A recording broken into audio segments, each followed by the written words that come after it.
I'm here with Mike McAfee from Maxwell's House of Music, and thanks for joining me. First, before we get into how well you're doing, just tell me a little background about your store.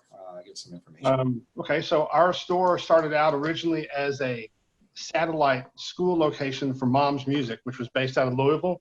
Mm-hmm. About 7 years ago, the son of the owner of Mom's bought the store outright. And then about 5 years ago, I came in and we changed the whole format. The store is located in an unused movie theater. And so only part of the store was being utilized. Me coming in the deal was let's use the whole thing and let's make something that no one's ever seen. And so we took the entire theater and we use it now in full for lesson rooms. We have a concert hall. We have an event hall. We have a full store, 17 studios, 400 students. It's been a big change. Yeah, and you're located in Indiana, right? Can you tell us about that? Indiana. We're right over the bridge from Louisville. I think most of the reps still consider us Louisville, but we're right over the bridge in Jeffersonville, Indiana. Got it. So you reached out to us, which is great. You said you're doing really well right now. So I would think not the case for a bunch of retailers out there in MI. So tell me why and what you're really selling, what you're doing well. Is it instruments? Is it lessons? Is it rentals, repairs? What are you doing so well with? Mostly instrument sales. We are killing on instrument sales. $500 to $1,000. We're moving constantly. $1,500 to $2,500. We're moving a piece or two every week, and it's crazy. When all of this started, you kind of see the writing on the wall, man. It's happening. So we set up all of our teachers on Zoom and Team and all the different formats, depending on what they like to use. We set up every student on an online account, and we moved everyone online. And we wound up losing about 79 total, which was nothing. We couldn't believe the low number. But then as we have reopened in Indiana, we're open. We've kept about 100 students online, and we've got 300 and something coming in the store each week. It's just crazy. But the bulk of our business is absolutely sales. It's nonstop sales. When COVID started, we had a awful website, and we, like everybody else, we closed to only curbside or delivery. It was only staff in the store, and 3 of us who have no experience with this got a Shopify account, and we rebuilt our website, and it has generated a ton of business for us. So give me some details of, you said you gave me the price points. Is it I guess what I've been hearing from people a lot, that people are bored and they want to be at home playing instruments. Is that what you're seeing a lot right now, or is it some different fact? Yeah. We're selling a lot of guitars to first-time players, and a lot of higher-end guitars to musicians who used to play and maybe don't anymore. And they're home now, or they're home more, and they want to do something. So we've got moms and dads coming in and buying, midline stuff and a lot of high-end stuff. We've never had high-end sales like this. Okay, and you said you're selling it primarily through the website, or using other sources like eBay's, Reverbs, and those sorts? No, we're selling primarily through the front door. Through the front door. When we were closed, we had Christmas sales in April doing curbside and delivery. The website only went active mid-April, end of April. And we're selling a lot on the website, but by far, our main sales are walk in the door, or we deliver or curbside it. Okay, and for the people who walk in, what have you done to make sure that they feel safe? I mean, it sounds like you got a lot of people coming in there for lessons and for sales. So absolutely. So we've got 10 different Sani stations set up in the store now, where you can put your hand under it and it automatically spits out the antiseptic foam. We've got masks and hand sanitizer all over the place. Whenever someone plays an instrument, we have a 2-step cleaning process for that instrument. So we have a ton of Maxwell's House of Music picks, and we give them to everyone who wants to try something out, and they keep the pick, and we clean everything that's played as we go. There's 4 people who work on the sales floor, and we're able to maintain that pretty well and keep on top of the instruments. And then we all wear masks all the time. So, if a customer comes in and wants to take their mask off, we're just like, that's okay if you want to do that. We're not packed in like a grocery store, but if anyone is maskless and we start to get people in, we just ask them, hey, would you mind if I got you a mask, just because there's a lot of people in and we want to make sure that everyone's comfortable, and we haven't had any issue with it at all. But most of us wear masks or the gaiters to pull up, and makes it very easy. Oh, it's great news that you're doing so well. I mean, is it, is there any advice you could give any other retailers on how to sell right now? Is it if you're not online, so as soon as this all started, we do online every day. We kind of take the morning news show approach, where we want everyone to feel like they know all of the staff. So we all do different things all day long on Instagram and Facebook and all that other, all the platforms. And we do it over and over and over again. So you kind of feel like the weather guy, or the sports guy. And it happens now. All of us are out in the groceries and people are like, oh my God, dude, hey, you're the guy at Maxwell's. I see you. And, it's kind of silly, but we do it all the time. We ramped it up in a big way as COVID started, and we started doing live Facebook and Instagram blasts every 2 hours, which is it's a lot. I mean, it's just a lot. But because people are living on their phones and their devices, we had massive viewership, and that generated a ton of interaction and engagement, and that led to a lot of sales. We also increased our email blasts. I usually do 2 emails a week, and they're not real big. They're small enough to where you can read them quickly and click on links if you want to see something, but you're not getting overwhelmed. And as COVID started, we moved up to 3, 4, 5, 6. So we moved up to every day I sent out something. And the drop-off rate wasn't nearly what we expected. We'd have 2 or 3 drop-offs a day, but it wasn't anything. And we're still at $5,000 every day that opens. And so that's easy. And we're back to 2 emails a week, and it's been very successful. But we just kind of clobbered everybody. But what we didn't do was talk about COVID. We don't talk about COVID in our videos. We don't talk about any of that stuff. We talk about fun. We show fun. We're a bunch of goofballs and unusual personalities, and that's what we did. And it made people want to come in. It wasn't, oh, here's the bad news of the day. It was all, oh my gosh, you've got to check this out. You've got to come see this. You've got to do whatever it is. And, we had several different vendors call us, and we're like, you all don't mention this at all. And we're not. We don't mention it at all.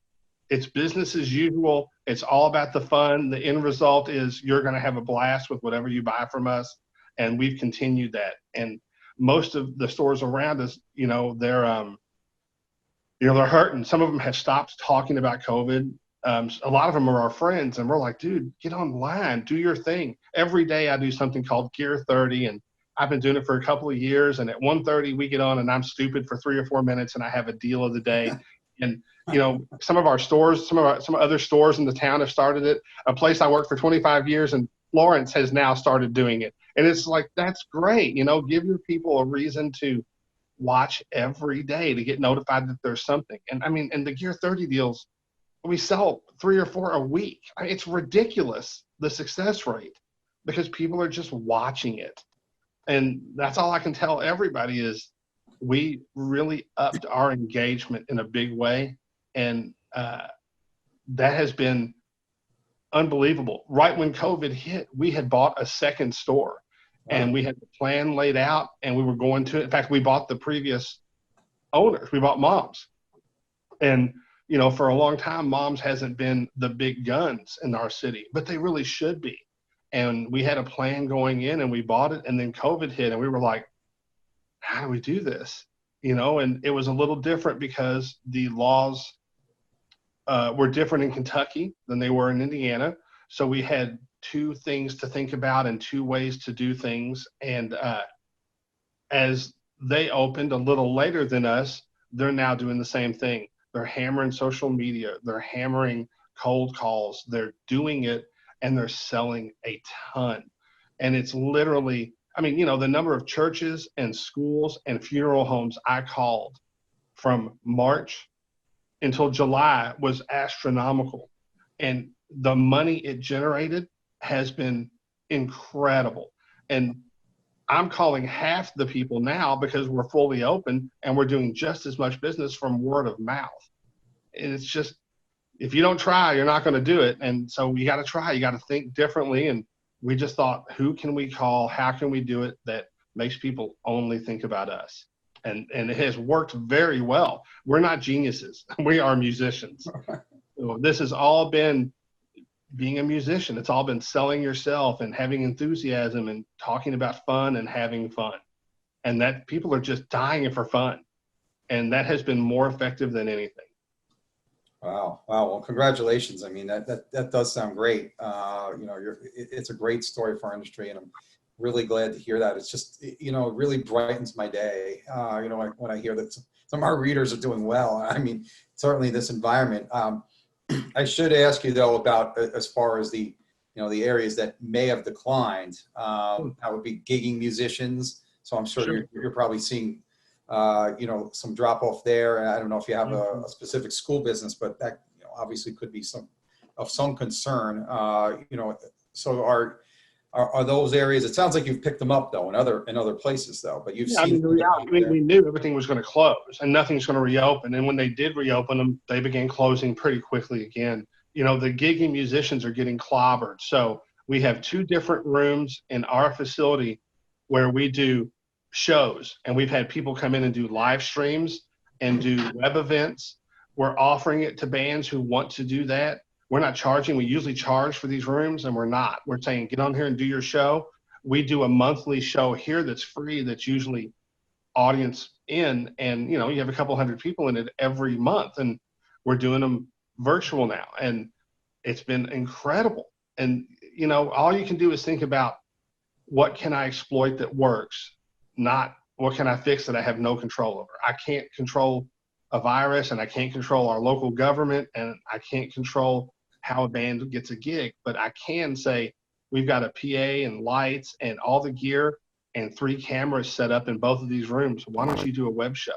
And that's what we're doing. We're trying to make it to where the guys who are getting beat up, local musicians who, a lot of them who do this as their prime income, you know, maybe they can't play a gig, but they can still do something. A lot of them post their Venmo or whatever it is so they can take tips and junk, and whatever works, do whatever you got to do. But we have a facility that you can use to try to stay active and in people's minds. And so that's what we're doing.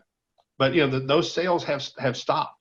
We're not selling drum heads hardly at all. We're not selling the stuff that the gigging musicians would buy, but we picked it up in other ways because you've got to. If you're not planning, you're really going to get hurt. And again, this was all of us sitting in a circle having meetings every day. What's working great? How do we make that work better? What's sucking? How do we fix it? Or do we dump it and move on? And that's what it was. We didn't spend a lot of time on the stuff that wasn't working because we don't have that luxury. It's got to work. And, you know, for us to have the months we're having and had while we were closed, we were doing short hours and delivery and curbside only and having better months than when we were full hours wide open. And now that we are wide open, that's continuing because we exposed ourselves to so many people who had never heard of us or never walked in the door, that it's helped us tremendously. Now we just have to make sure we don't sit on our butts and let that stay where it is and then begin to decline. So we're continuing that. And it's hard. But if you haven't done it and you're faltering right now, one of my friends owns a shop here in town, and I was like, get the youngest guy in your store on social media and start this. And now they're doing it, and he hates it, but he's seen the result and he's pushing harder. And man, I want him to do well. I don't want anyone to go under. I want us all to do business because musicians shop everywhere. We all do. So be open and sell music, and let's keep this community growing. And that's all we're trying to do. Yeah, well, great. Again, you know, awesome stuff there, and I congratulate you. You're a great example for industry, you know, and it's tremendous. 100 years of reading magazines like yours. You know, we're taking advice from these guys. I don't know why you're looking at them. Well, we try to help you, if we can, but we know you got to do the work. So I mean that's we're just here as try to be a good resource. But And you are, but you've got to do the work. A great idea is terrific, but if you have a great idea and then everyone goes back to sitting down, that great idea is never going to do anything. You've got to do it. And it's hard. I mean, I'm not a computer guy. We're on this on my phone, and I had to have somebody help me get on here to do this because I don't know about computers. But if you go to our website, I pretty much built that. And it's not great, but it's easy to navigate and it's easy to use, and it's been helpful and successful to us. And imagine what somebody who's great could do. We just brought in a new person who does only Reverb and eBay. And I mean, we're selling stuff we don't even have. It's unbelievable how much it's helped. But it all goes through that site now, and it's been tremendous. Yeah. I mean, it's great stuff, and I didn't even get into the auction market. How crazy that's going right now, which I've been talking about. So I mean, it's interesting that it is a good time in some real facets of the market. We also didn't discuss the people who have all that stay-at-home recording equipment that's really selling well. Right now. Try to find an interface. I mean, it's all I can do. I'm buying any interface I can get my hands on, and I can't keep it long enough to even promote it. Right. It's incredible. So it's interesting how there's some really strong parts of our industry right now, but that's great news that we have some, because there are some industries in retail that have none. I mean, if you look at the big department stores or, they have basically no strengths in their business. So it is great to see that right now we have some really good strengths in our industry that you can move forward with it. And thank you. Great stuff, and keep it going. That's all we can say. Keep on doing what you guys do. I mean, I learn from you, and people will learn from you, and we all learn from each other. And every article helps. So you're doing a great service. Thank you. Thanks for Mike McAfee for your help, and I appreciate it. And yeah. Okay. Enjoy your day. Thank you.